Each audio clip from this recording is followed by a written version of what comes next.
देखो अब बात करते हैं कि तुम्हें थर्ड राउंड में क्या करना है।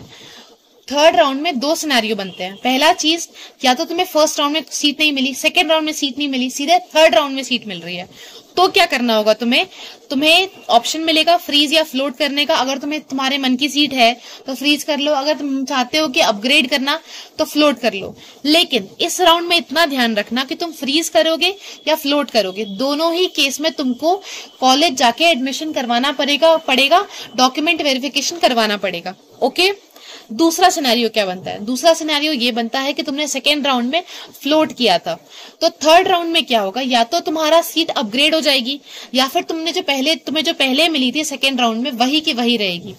अगर वही की वही रही तब भी तुम्हारे पास ऑप्शन रहेगा कि तुम फ्रीज करो या फ्लोट करो। तुम चाहते हो फर्दर मैं इसमें भी फ्लोट कर दूं तो तुम फ्लोट कर सकते हो, लेकिन तुम्हें फिर भी जाना पड़ेगा काउंसलिंग के लिए, डॉक्यूमेंट वेरिफिकेशन के लिए, जो कॉलेज तुम्हें पहले अलॉट हुआ था सेकेंड राउंड में। ओके, अच्छा, अगर इन केस तुमने जो सेकेंड राउंड में फ्लोट किया था उसमें अगर अपग्रेड हो जाती है, मान लो तुम्हारा जो भी चॉइस था उससे पहले वाली चॉइस मिल जाती है, तो तुम्हारे पास फिर ऑप्शन रहेगा कि फ्रीज करना है या फ्लोट करना है।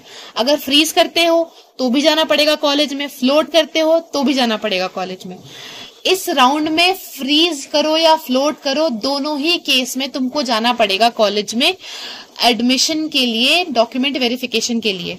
ठीक है, जिन्होंने इस राउंड में फ्लोट किया है वो अब सीधे मॉपअप में एंटर करेंगे।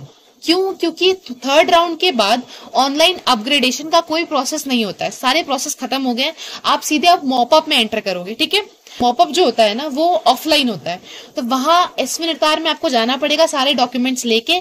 वहां पे जितनी भी वेकेंट सीट्स बची हैं उसमें से आपके रैंक के अकॉर्डिंग, जो आपको रैंक है ना, उस रैंक के अकॉर्डिंग आप चूज करते हो कि आपको कौन सी सीट चाहिए और उसके बाद तुरंत एडमिशन करवा दिया जाता है। ठीक है।